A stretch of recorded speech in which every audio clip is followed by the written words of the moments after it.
হলো Mars network, আর আপনারা দেখছেন নিউজ 7 দিন। মনের খবর, মনে রাখার খবর। Present by studio view, Arambagh. ছবি এমন, মনের মতো।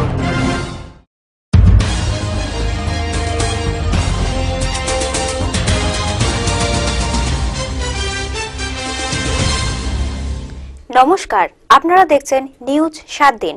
আপনাদের সঙ্গে আমি অলমিতা। শুরুতেই হেডলাইন্স।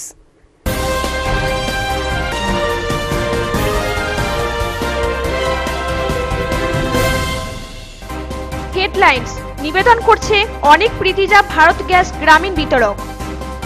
নোট সমস্যায় জেরবার হুগলির সবজি চাষিরা।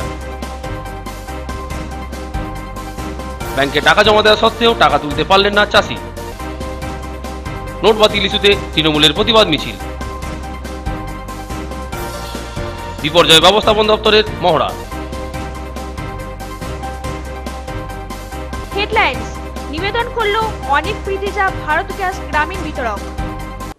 এবার আসছে নিউজ 7 দিনের বিস্তারিত খবরে। নোট সমস্যায় হুগলির বিভিন্ন এলাকায় বিপাকে পড়েছেন সবজি চাষিরা। দেখে নেব বিভিন্ন এলাকার সবজি চাষিরা কি বলছেন। নোটের গেরোয় এবার ব্যাপক বিপাকে পড়েছেন সবজি চাষি থেকে শুরু করে সবজি বিক্রেতারা। 500 ও 1000 টাকার নোট বাতিল হওয়ার জেরে খুচরো ও পাইকারি বাজারে সবজি বিক্রি কমে গেছে। সেই জেরে সবজি বিক্রিতে লোকসান রেখে সবজি বিক্রি করতে হচ্ছে। সবজি বিক্রি না হলে সেই সবজি পচে নষ্ট হয়ে যাচ্ছে, ফলে সবজি চাষিরা তেমন পয়সা পাচ্ছেন না। হুগলি, তারকেশ্বর, পুরসুরো, আরামবাগ, খানাকুল, গোঘাট সহ বিস্তীর্ণ এলাকায় সবজি চাষিদের এই অবস্থা। কবে এই সমস্যা থেকে মুক্তি পাবে তা তারা জানেন না, ফলে তাদের মাথায় হাত পড়েছে। দিকে দিকে তৃণমূল আন্দোলন করলেও কোনো আশার আলো দেখতে পারছেন না চাষিরা। মাঠে যে কি করব, আমাদের যে শীতকালীন চাষ সেটাই তো বন্ধ হয়ে যায় 500-1000 টাকার নোটের জন্য। সবজি চাষি আমি করতাম, কপি, পালং, পটল, বেগুন সবই চাষ থাকতো। এবার বাজারে যে সবজির যোগান, সেই যোগানও কমে যাবে। আগামী দিনে এত সবজির দাম হবে যে ধারণা করা যাবে না, কিন্তু চাষি সে পয়সা পাবে। বর্ষার শেষে সবজি বসায়, কিন্তু শীতের প্রথমে ওঠে। কিন্তু এই 500 টাকা 1000 টাকা নোটের কারণে আমাদের সবজি বাজারে যাচ্ছে, কিন্তু দাম পাচ্ছি না। তার ফলে যে সবজি এখনো বেচা কেনা হচ্ছে না। এই সবজিটা উঠতে শীতের প্রথমে উঠে যাবার কথা, কিন্তু উঠছে না। বাজারে যাচ্ছি, শেষ হচ্ছে না। তার ফলে শীতকালে যে আমরা পয়সার অভাবে যে আবার চাষ করব পালং বা কপি, পয়সা চাষ করতে পারছি না। এর ফলে সব চাষি পেছিয়ে যাচ্ছে। 500 টাকা 1000 টাকার নোটের জন্য চাষিরা আলু চাষটাও পেছিয়ে যাবে। লেবার লাগছে না, লেবার কাজ করতে চাইছে না। দুর্ভোগের শেষ নেই। শীতকালীন সবজি চাষ হবে বলতে কি চাষই হবে না। লাস্টকালে কালো মার্কেটিং হবে, 5 টাকার মাল এখান থেকে কিনে নিয়ে যাবে, যে 15 টাকা 20 টাকা বাজারে বিক্রি হবে। তারকেশ্বর থেকে সনদ মাঝির রিপোর্ট, নিউজ 7 দিন। নোটের গেরোয় ব্যাংকে টাকা জমা দেওয়া সত্ত্বেও অ্যাকাউন্টে টাকা জমা না হওয়ায় টাকা তুলতেই পারলেন না গোঘাটের তারাহাটের চাষি রামকৃষ্ণ ঘোষ। অভিযোগ নিতে অস্বীকার গোঘাট পুলিশের। ফের নোটের গেরোয় এবার ব্যাপক বিপাকে পড়েছেন এক আলু চাষি। তিনি ব্যাংকে টাকা জমা দিয়েও টাকা তুলতে পারেননি। কারণ গত 13ই নভেম্বর ব্যাংকে টাকা জমা দিয়েও টাকা তোলার সময় তাকে ব্যাংক থেকে বলা হয় যে তার অ্যাকাউন্টে কোনো টাকা নেই, তার টাকা জমা পড়েনি, অথচ তাকে জমা দেওয়ায় কাউন্টার পার্ট দেওয়া হয়। গত 4 দিন ধরে তিনি ব্যাংকে এসেও প্রবল হয়রানির শিকার হন। এতে এই চাষির মাথায় হাত পড়ে গিয়েছে। তিনি টাকা তুলতে না পেরে আলু চাষ করতে পারছেন না। ঘটনা হুগলির গোঘাটে তারাহাটের। গ্রামের চাষি রামকৃষ্ণ ঘোষ গত 13ই নভেম্বর কামারপুকুর স্টেট ব্যাংকে 45,000 টাকা জমা দেন, যার জমার পর রসিদ অর্থাৎ কাউন্টার পার্ট তাকে ফেরত দেওয়া হয়, যাতে ব্যাংকের সিল দেওয়া হয়েছে। অথচ গত 20 তারিখ থেকে ব্যাংক কর্তৃপক্ষ তাকে হয়রান করছে যে তার অ্যাকাউন্টে কোনো টাকা জমা পড়েনি। এই বিষয়ে তিনি গোঘাট থানায় অভিযোগ করতে গেলে পুলিশ কোনো অভিযোগই নেননি। শেষমেশ গোঘাট বিধায়ক মানুষ মজুমদারের হস্তক্ষেপে পুলিশ তার অভিযোগ গ্রহণ করেন। তবে ব্যাংক ম্যানেজার সাংবাদিকদের সঙ্গে কোনো কথাই বলতে চাননি, এমনকি ব্যাংকের মধ্যে ঢুকতে দেওয়া হয়নি। হ্যারাসমেন্ট হচ্ছে 13ই নভেম্বর আমি ধান আলু বিক্রি করে একটা টাকা 13ই নভেম্বর জমা দিয়েছিলাম 45,000 টাকা। সেই টাকাটা আমি 23 তারিখে ব্যাংকে এসে জানতে পারি আমার অ্যাকাউন্টে ঢোকে না। তো তখন পার্থবাবু বলেন যে তোমার কেওয়াইসি থাকে না বলে টাকাটা আমরা জমা করতে পারিনি। তখন আমি একটা জিজ্ঞাসা করলাম যে তাহলে কেওয়াইসি যদি না থাকে তাহলে টাকা জমা দেওয়া বা তোলা দুটোই যাবে না? বললো না, যাবে না। আমি তাহলে 18 তারিখ, আমি 23 তারিখে কেওয়াইসি জমা দিলাম, তাহলে 18 তারিখে আমি উইথড্রল কী করে করতে পারলাম?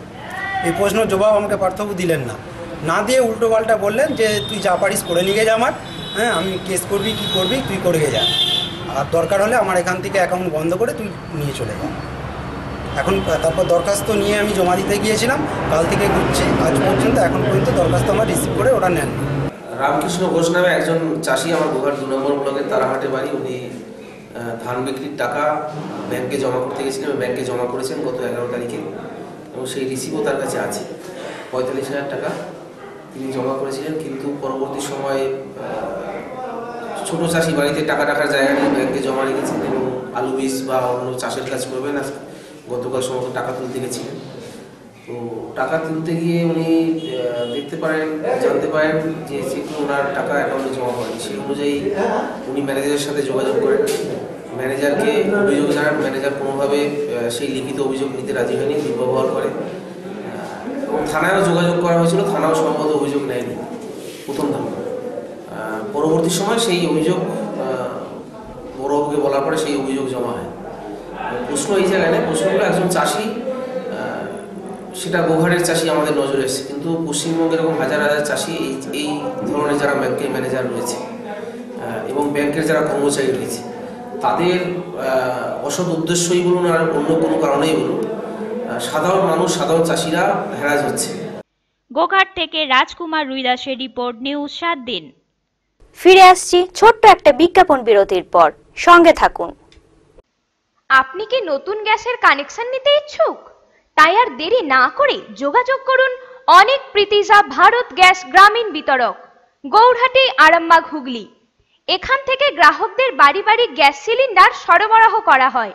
গ্যাসের ওভেন, লাইটার প্রভৃতি গ্যাসের যাবতীয় সরঞ্জাম এখানে পাবেন। গ্যাস বুকিং এর জন্য যোগাযোগ করুন এই নম্বরে 9007966123। আরো বিশদ জানতে যোগাযোগ করুন Ananta Bhattacharya. Official phone number 03211261207 এবং 9832847328। নিউজ 7 দিন এখন ডিজিটাল সেট টপ বক্সেও। চ্যানেল মার্স নেটওয়ার্কের নিউজ 7 দিন ও চ্যানেল মার্স দেখুন চ্যানেল নাম্বার 921 ও চ্যানেল মার্স প্লাস দেখুন 922 নম্বর চ্যানেলে। আরেকবার শুনে নিন, চ্যানেল মার্স নেটওয়ার্কের নিউজ 7 দিন ও চ্যানেল মার্স দেখুন চ্যানেল নাম্বার 921 ও চ্যানেল মার্স প্লাস দেখুন 922 নম্বর চ্যানেলে। তাহলে আর দেরি কেন, আজই আপনার নিকটবর্তী কেবল অপারেটরের সঙ্গে যোগাযোগ করুন।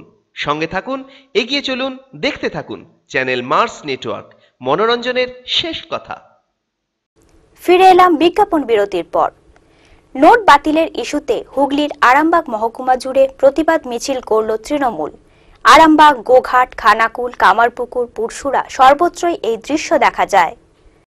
কেন্দ্রীয় সরকারের নোট বাতিল ইস্যুতে প্রতিবাদ জানিয়ে শুক্রবার আরামবাগ মহকুমার গোঘাটের কামারপুকুর এবং গোঘাটে পৃথক পৃথকভাবে মহামিছিলের আয়োজন করে তৃণমূল। গোঘাট 1 নম্বর ব্লক সভাপতি মনোরঞ্জন পালের নেতৃত্বে গোঘাট বাসস্ট্যান্ড থেকে গোঘাটের বকুলতলা পর্যন্ত এই মিছিল অনুষ্ঠিত হয়।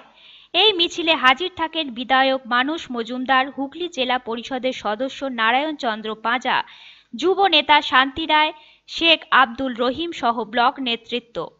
অন্যদিকে কামারপুকুরের গোঘাট 2 নম্বর তৃণমূল কংগ্রেসের ব্লক সভাপতি তপন মণ্ডলের নেতৃত্বে সুবিশাল মিছিল অনুষ্ঠিত হয় কামারপুকুর চটি থেকে লাহাবাজার পর্যন্ত।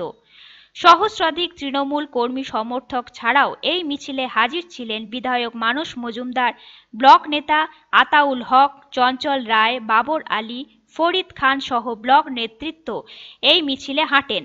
আবার পুরসুরা বিধানসভা জুড়ে হরাদিত্য থেকে মায়াপুর পর্যন্ত এই মিছিল অনুষ্ঠিত হয়। মিছিলের নেতৃত্ব দেন তৃণমূলের যুব নেতা শেখ লালটু। দিকে দিকে নোট বাতিল ইস্যুতে তৃণমূলের এই মিছিল রীতিমতন সাড়া ফেলে দেয়। আজকে নরেন্দ্র মোদী স্বেচ্ছাচারীরা এই যে 1000 টাকা, 100 টাকায় 500 টাকার নোট বাতিলের প্রতিবাদ, এই সাধারণ কৃষক পরিবার, সাধারণ মানুষ টাকা তুলতে পারছে না, সাধারণ মানুষ দোকান করবে তার টাকা পাচ্ছে না। এরই প্রতিবাদে আমার গোঘাট 1 নম্বর ব্লক থেকে আমরা হাজার হাজার মানুষ আজকে এখানে সমবেত হয়েছে এবং প্রায় কম করে আমরা 30 থেকে 40 হাজার মানুষের আজকে প্রতিবাদ মিছিল করেছি, করে আমাদের এখানে প্রতিবাদ সভা হচ্ছে। এই সভা থেকে আমরা গোঘাট 1 নম্বর ব্লকের মানুষ ধিক্কার জানাতে চাই। এই নরেন্দ্র মোদীর যে স্বেচ্ছাচারিতা, সামনে এই কৃষিকাজ, সামনে এই যে সাধারণ মানুষের দুর্ভোগ। গোঘাট থেকে রাজকুমার রুইদাসের রিপোর্ট, নিউজ 7 দিন। আরামবাগ মহকুমার বানভাসী এবং অগ্নিকাণ্ডে দুর্গত মানুষদের উদ্ধার কার্যে হাত লাগাতে বিপর্যয় ব্যবস্থাপন দপ্তরের কর্মীরা হাতে কলমে প্রশিক্ষণ দিলেন। বন্যা নিয়ন্ত্রণে এবং বন্যার সময় বানভাসী মানুষদের পাশে থাকতে এবং তাদের উদ্ধার করতে পশ্চিমবঙ্গ সরকারের বিপর্যয় ব্যবস্থাপন দপ্তরের উদ্যোগে প্রশিক্ষণ শিবিরের আয়োজন করা হয় এবং আগুন লাগলে তা কিভাবে নিয়ন্ত্রণে আনা যায় তারও একটা মহড়া দেখান দমকলের দক্ষ কর্মীরা আরামবাগ মহকুমা শাসক অফিস সংলগ্ন মাঠে। আরামবাগ মহকুমা শাসক ডক্টর প্রীতি গোয়েলের উপস্থিতিতে এই অনুষ্ঠান হয়। সংশ্লিষ্ট দপ্তরের দক্ষ কর্মী বানভাসী এলাকার মানুষদের নিয়ে এই প্রশিক্ষণ শিবির করা হয়। এই শিবিরে উপস্থিত ছিলেন আরামবাগ পৌরসভার পৌরপিতা স্বপন কুমার নন্দী, 18 নম্বর ওয়ার্ডের কাউন্সিলর প্রদীপ সিংহ রায় এবং ওই ওয়ার্ডের বাসিন্দারা। এটা হচ্ছে ডিসিপি, এটা একটা ড্রাই কেমিক্যাল পাউডার, এটাতেও আমরা আগুনটাকে নেভাতে পারি। এটা আপনারা একটু সরে যাবেন, কেননা এটা প্রচন্ড পাউডারটা উঠছে। পাউডারটা আপনাদের যদি মুখে চোখে লেগে যায় সেটা একটু ক্ষতি হতে পারে, তাই একটু সাইডে সরে যাবেন। আরামবাগ থেকে সুরজ আলী খানের রিপোর্ট, নিউজ 7 দিন। নিয়ে নিচ্ছি ছোট্ট একটা বিজ্ঞাপন বিরতি, সঙ্গে থাকুন। আপনি কি নতুন গ্যাসের কানেকশন নিতে ইচ্ছুক? তাই আর দেরি না করে যোগাযোগ করুন অনেক প্রীতিজা ভারত গ্যাস গ্রামীণ বিতরক, গৌরহাটি, আরামবাগ, হুগলি। এখান থেকে গ্রাহকদের বাড়ি বাড়ি গ্যাস সিলিন্ডার সরবরাহ করা হয়। গ্যাসের ওভেন, লাইটার প্রভৃতি গ্যাসের যাবতীয় সরঞ্জাম এখানে পাবেন। গ্যাস বুকিং এর জন্য যোগাযোগ করুন এই নম্বরে 9007966123। আরো বিশদ জানতে যোগাযোগ করুন Ananta Bhattacharya. Official phone number 03211261207 এবং 9832847328। নিউজ 7 দিন এখন ডিজিটাল সেট টপ বক্সেও। চ্যানেল মার্স নেটওয়ার্কের নিউজ 7 দিন ও চ্যানেল মার্স দেখুন চ্যানেল নাম্বার 921 ও চ্যানেল মার্স প্লাস দেখুন 922 নম্বর চ্যানেলে। আরেকবার শুনে নিন, চ্যানেল মার্স নেটওয়ার্কের নিউজ 7 দিন ও চ্যানেল মার্স দেখুন চ্যানেল নাম্বার 921 ও চ্যানেল মার্স প্লাস দেখুন 922 নম্বর চ্যানেলে। তাহলে আর দেরি কেন, আজই আপনার নিকটবর্তী কেবল অপারেটরের সঙ্গে যোগাযোগ করুন। সঙ্গে থাকুন, এগিয়ে চলুন, দেখতে থাকুন চ্যানেল মার্স নেটওয়ার্ক, মনোরঞ্জনের শেষ কথা। ফিরে এলাম বিজ্ঞাপন বিরতির পর। শুক্রবার গোঘাট 1 নম্বর চক্রের ক্রীড়া প্রতিযোগিতা অনুষ্ঠিত হলো মহা ধুমধামের সঙ্গে। সারাদিন ধরেই চলে এই প্রতিযোগিতা। মহাসমারোহে গোঘাট 1 নম্বর প্রাথমিক ও নিম্ন বুনিয়াদী এবং শিশু শিক্ষা কেন্দ্রের শিশুদের নিয়ে ক্রীড়া প্রতিযোগিতা হয়ে গেল। শুক্রবার সারাদিন ধরে গোঘাটের 1 নম্বর চক্রের আমডোবা শ্রীচরণ ভান্ডারী উচ্চ বিদ্যালয় মাঠে এই ক্রীড়া প্রতিযোগিতার আয়োজন হয়। এই চক্রের মোট 207 জন ছাত্রছাত্রী নিয়ে এই খেলা অনুষ্ঠিত হয়। খেলার শেষে সফল প্রতিযোগীদের পুরস্কার বিতরণ করা হয়। এই ক্রীড়া প্রতিযোগিতার উদ্বোধন করেন গোঘাট 1 নম্বর শিক্ষা সংস্কৃতি ক্রীড়া দপ্তরের কর্মাধ্যক্ষ সুজিত বরণ চক্রবর্তী। এছাড়াও প্রধান অতিথি হিসাবে হাজির ছিলেন গোঘাটের বিধায়ক মানস মজুমদার, ব্লক সভাপতি মনোরঞ্জন পাল এবং জেলা পরিষদের সদস্য নারায়ণ চন্দ্র পাঁজা। আজকে প্রাথমিক আর শিশু শিক্ষা কেন্দ্রের সম্মিলিত গোঘাট 1 নম্বর চক্রের ক্রীড়া প্রতিযোগিতা। এই প্রতিযোগিতায় সাফল্য আসবে। এই প্রতিযোগিতা বিগত যে প্রতিযোগিতা হয়েছে এই প্রতিযোগিতার মাধ্যমে আমাদের সামনে দাঁড়িয়ে আছে ক্রীড়াবিদ, এরা রাজ্যের প্রথম হয়েছে। আগামী আজকের দিনে দাঁড়িয়ে আমরা বলতে আমাদের খুব ভালো লাগে যে হুগলি জেলার যে ক্রীড়া প্রতিযোগিতা সেই প্রতিযোগিতা আমার ব্লকে হবে। তাই সার্বিকভাবে আমাদের মানসিকতা এবং আমাদের উচ্ছ্বাস যে আমাদের এইখান থেকে গোঘাট 1 নম্বর ব্লক থেকে ক্রীড়াবিদরা উঠে রাজ্যের মুখ উজ্জ্বল করবে এবং আগামী দিনেও আমরা এইখানের এই যে ক্রীড়া যে ধারাবাহিকতা বজায় রাখার জন্য তার আনুষঙ্গিক যা কাজ আমরা বিধায়ককে নিয়ে করব। গোঘাট থেকে রাজকুমার রুইদাসের রিপোর্ট, নিউজ 7 দিন। নিউজ 7 দিন আজ এই পর্যন্ত। নিউজ 7 দিন, মনের খবর, মনে রাখার খবর।